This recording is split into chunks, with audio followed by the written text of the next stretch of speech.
अस्सलाम वालेकुम। Voice of America के वाशिंगटन स्टूडियो में आप सबको खुशामदीद। व्यू 360 के साथ मैं हूं सारा जमान। अमेरिका और मेक्सिको के दरमियान सरहद पर रुकावट खड़ी करने के लिए सदर डोनाल्ड ट्रंप ने हाल ही में इमरजेंसी नाफिज करके फंड्स हासिल करने का रास्ता तो खोल लिया, लेकिन अब इस मामले पर कानूनी जंग का आगाज हो गया है। अमेरिका की 16 रियासतों ने सदर के इस इक़दाम के खिलाफ मुकदमा दायर कर दिया है। इस वक्त हम चलेंगे अमान अजहर के पास, जो कैपिटल हिल से हमारे साथ हैं। अमान, क्या मौक़िफ़ इख्तियार करी हैं ये रियासतें?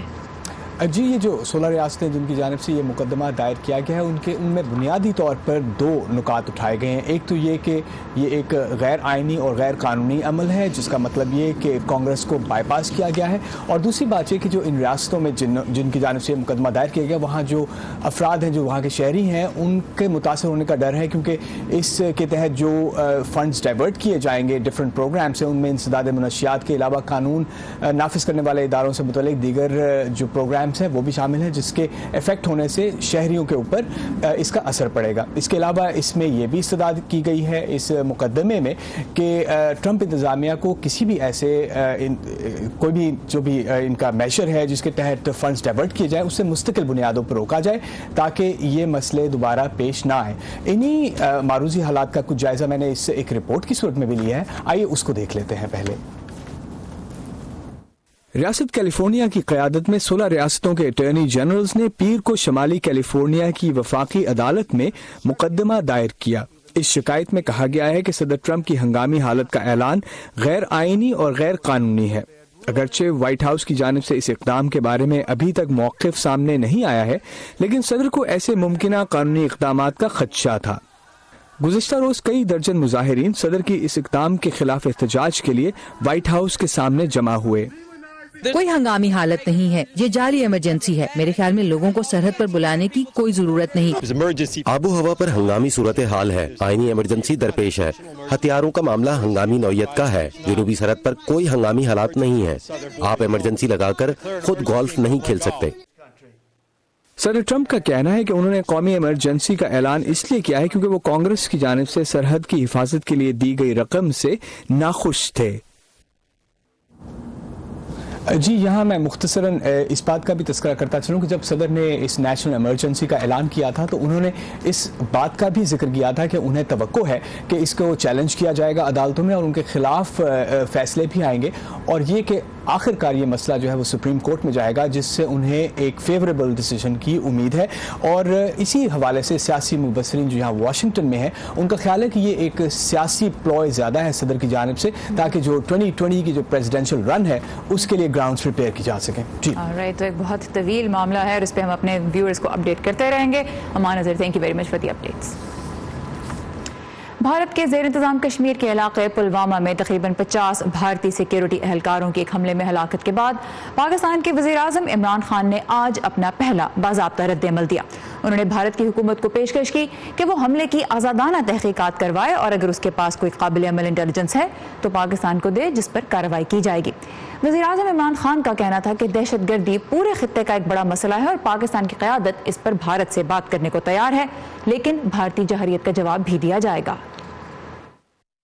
अगर आप ये समझते हैं कि आप पाकिस्तान के ऊपर कुछ किसी किस्म का हमला करेंगे, पाकिस्तान रिटेलिएट करने का सोचेगा नहीं, पाकिस्तान रिटेलिएट करेगा। पाकिस्तान कोई और दूसरा रास्ता नहीं होगा रिटेलिएट करने के बगैर, जवाब देने के बगैर। इसलिए मैं ये उम्मीद रखता हूं कि बेटर सेंस विल प्रिवेल। हम इसमें अकल करेंगे, हिकमत इस्तेमाल करेंगे और ये मसला जो आखिर में हल होगा, जिस तरह अफगानिस्तान में, ये भी डायलॉग और बातचीत से हल होगा। पाकिस्तान ने अक़वाम मुत्तहिदा से बज़रिया ख़त भी दरख्वास्त की है कि वो पुलवामा हमले के बाद पैदा होने वाली कशीदगी कम कराने में अपना किरदार अदा करे। पाकिस्तान के वज़ीर आज़म के आज के खिताब को भारत में कैसे देखा जा रहा है, इस बारे में हम मालूमात लेंगे दिल्ली में हमारी साथी रितुल जोशी से। रितुल, ये बताइएगा कि भारत में फिर आज की प्राइम मिनिस्टर की स्टेटमेंट को कैसे देखा जा रहा है, क्या रद्द-ए-अमल सामने आ रहा है? सारा अभी तक कोई ऑफिशियल रिएक्शन तो फॉरेन मिनिस्ट्री की तरफ से नहीं है।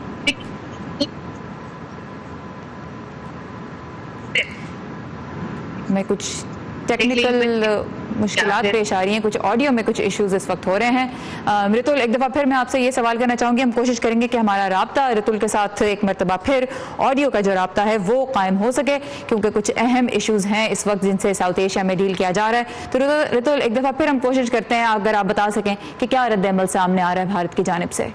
जी सारा, मुझे उम्मीद है कि आप मुझे सुन पा रही होंगी। जी सारा, देखिए जो रिएक्शन है, अगर आप भारत का रिएक्शन देखें, ऑफिशियल रिएक्शन फिलहाल कोई नहीं आया है, लेकिन जितने भी एक्सपर्ट से मैंने बातचीत की, जितने भी जानकार लोगों से बात की, सबका ये कहना है कि बहुत ही एक्सपेक्टेड लाइंस पे बातें आई हैं इमरान खान की तरफ से। उन्होंने एक एक्शनेबल इंटेलिजेंस की बात की, उन्होंने ये कहा कि अच्छा, हम कोशिश करेंगे कि प्रोग्राम में आगे चल के रितुल के साथ हमारा राब्ता हो सके, क्योंकि ऑडियो में इस पर कुछ मुश्किलात पेश आ रही हैं। बहरहाल एक और अहम मौजू की तरफ में बढ़ेंगे जिसका ताल्लुक बैनुल-अक़वामी उमूर से है, और वो है ईरान और अमेरिका और उसके अलावा यूरोप। इनके दरमियान जो जौहरी मुआहदा हुआ था 2015 में, उससे अमेरिका निकल चुका है। उसके बाद से ईरान का कहना है कि यूरोप इस मुआहदे को बचाने में नाकाम हो रहा है और ईरान के अंदर जौहरी प्रोग्राम पर काम दोबारा शुरू करने के लिए अवामी दबाव भी बढ़ा है। हाल ही में जर्मनी के शहर म्यूनिख में होने वाली सिक्योरिटी कॉन्फ्रेंस में ईरानी वजीर खारजा जवाद ज़रीफ ने अमेरिका और इसराइल पर इल्जाम आयद किया कि वो ईरान पर जंग मुसल्लत करना चाहते हैं। दूसरी जानिब अमेरिकी नायब सदर माइक पेंस यूरोप पर इल्जाम आयद कर चुके हैं कि वो ईरान की मदद कर रहा है। तो अमेरिका और ईरान के दरमियान तनाव यूरोप के लिए कैसी मुश्किलात पैदा कर रहा है, इसी बारे में मजीद जानते हैं इस रिपोर्ट में। दुनिया भर से अहम खबरों, दिलचस्प मज़ामीन और वीडियोस के लिए आइए हमारी वेबसाइट urduvoa.com पर। आज हमारी वेबसाइट पे मुल्तान में स्ट्रॉबेरी की काश्त पर एक दिलचस्प वीडियो मौजूद है जो बहुत पसंद भी की जा रही है। आप भी देखिए। हमारी तमाम तर कंटेंट आपको facebook.com/voa उर्दू के पेज पे भी मिलेगी, जिस पे आप अपनी राय भी दे सकते हैं और इसे दूसरों के साथ शेयर भी कर सकते हैं। आमतौर पे भूख को गरीब और बेरोजगार अफराद का ही मसला समझा जाता है, लेकिन हकीकत यह है कि हंगर फ्री अमेरिका नामी तंजीम के मुताबिक अमेरिका में हर 10 में से एक शख्स ऐसा है जो काम तो करता है फिर भी उसे पेट भर खाना नहीं मिलता, और हर छठा बच्चा किसी ऐसे घर में पल रहा है जहां खाने को कम है। कुल मिलाकर इस मुल्क में कम से कम 4 करोड़ अफराद ऐसे हैं जो रात को भूखे ही सोते हैं। नीलुफर मुगल ऐसे ही अफराद की मदद करने वाले एक इदारे फूड फॉर अदर्स के बारे में आज हमें बता रही हैं। आइए देखते हैं।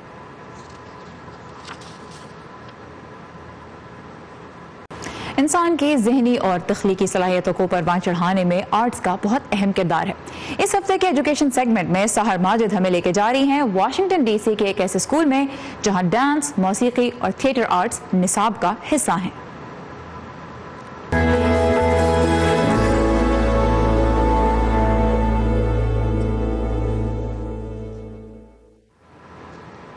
पाकिस्तान के शिमाल में वाक़ई हसीन और सरसब्ज़ वादी स्वात हज़ारों सालों से मुख्तलिफ तहजीबों का मस्कन रही है।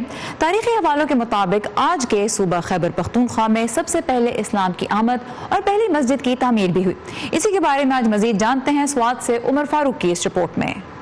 और अब एक मरतबा फिर हम चलेंगे दिल्ली में हमारी नुमाइंदा रितुल जोशी की जानिब, जिनसे हम ये जानना चाह रहे हैं कि आज जो वज़ीर आज़म पाकिस्तान ने खिताब किया भारत की जानिब, जो उन्होंने मौक़िफ़ इस दफ़ा इख्तियार किया है पुलवामा हमले के बाद, उसको भारत में कैसे देखा जा रहा है। जी रितुल। जी सारा, जो एनालिस्ट हैं यहाँ पे, जितने भी माहिरीन हैं, उनका ये कहना है कि बहुत एक्सपेक्टेड लाइन पर ही इमरान खान का रिएक्शन था, क्योंकि जब हमला हुआ था पुलवामा का, उसके बाद से ही पाकिस्तान की लाइन ये रही थी कि पहले हमें सबूत दिए जाएं। आज उन्होंने भी सबूतों की बात की, एक्शनेबल इंटेलिजेंस की बात की, और ये भी कहा कि जब तक बातचीत नहीं होगी, जब तक राब्ते नहीं होंगे दोनों मुल्कों के बीच, कैसे कोई भी मसले का हल निकलेगा।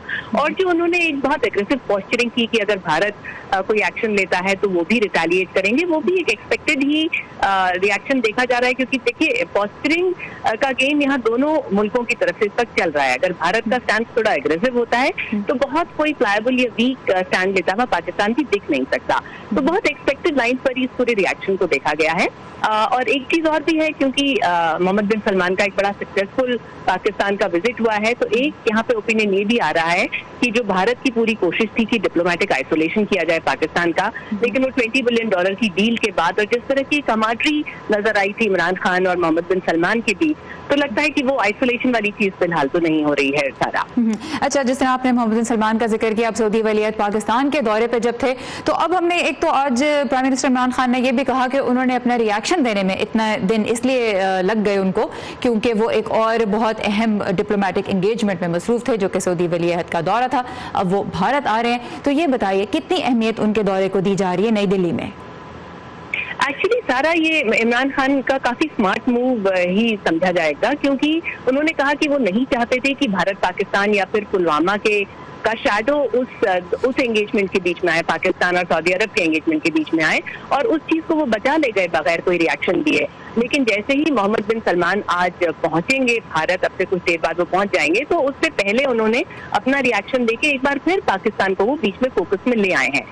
भारत ने ये बात जरूर कही थी कि वो क्रॉस बॉर्डर टेररिज्म का मुद्दा उठाएगा सऊदी अरब के साथ, और ये मुद्दा जरूर उठाया जाएगा कल जब उनकी बातचीत होगी दोनों मुल्कों के बीच में।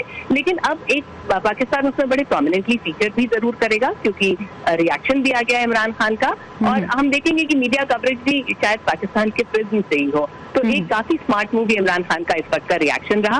बाकी दोनों मुल्कों के बीच ये काफी इंपॉर्टेंट मीटिंग थी, पहला विजिट है ये मोहम्मद बिन सलमान का भारत में ऑफिशियल, और एक स्ट्रेटेजिक पार्टनरशिप काउंसिल बनाने की बातें हो रही है, कई एग्रीमेंट साइन होने की बात हो रही है। लेकिन मुझे लगता है कि सारा फोकस क्रॉस बॉर्डर टेररिज्म पे होगा। ठीक, और ये मैं आपसे जानना चाहूंगी कि एक तो आपने जिस तरह बताया कि पाकिस्तान और फिर क्रॉस बॉर्डर टेररिज्म पे फोकस होगा, उसके अलावा कुछ क्लियर है कि एजेंडा पे क्या होगा? जिस तरह पाकिस्तान ने इकोनॉमिक जो है स्टेबिलिटी अपनी उसको सेंटर स्टेज रखा, भारत इस मुलाकात में क्या सेंटर स्टेज रखने की कोशिश करेगा अदर देन जिस तरह आपने कहा क्रॉस बॉर्डर टेररिज्म और पाकिस्तान?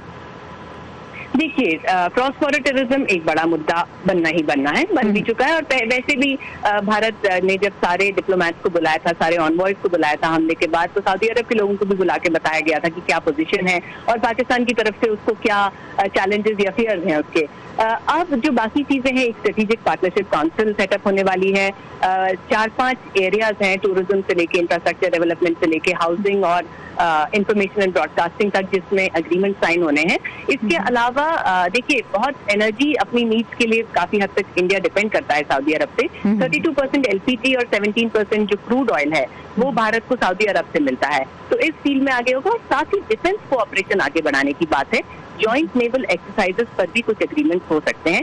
ये बाकी चीजें हैं जो एजेंडा पर हैं सारा। ऑलराइट, सो एनर्जी और डिफेंस दो ऐसे अहम मौज़ूआत हैं जो एजेंडा पे होंगे जब सऊदी वली अहद मोहम्मद बिन सलमान भारत का दौरा करेंगे और वहाँ की क़यादत से मुलाकात करेंगे। रितुल जोशी इस वक्त हमारे साथ थी दिल्ली से, और बिलाखिर हमारा उनसे रब्ता हो गया। जो दौरा है सऊदी वली अहद का, उसके बारे में हम आपको अपडेट करते रहेंगे हमारी वेबसाइट urdu.voa.com पर। और इसके अलावा इस अहम दौरे से मुताल्लिक जो तज्ज़ी हैं और माहिरीन की राय है, वो न सिर्फ आप हमारी वेबसाइट पर जान सकेंगे बल्कि हमारे रेडियो प्रोग्राम्स में भी हम इसको फीचर करते रहेंगे। So stay tuned. फीडबैक का हमें आपकी जानिब से इंतजार रहेगा। आइए facebook.com/VOA उर्दू के पेज पे, जहां आप व्यू 360 की टीम से बराह रास्त राब्ता भी कर सकते हैं। सारा ज़मान को इजाज़त दीजिए। खुदा हाफिज़।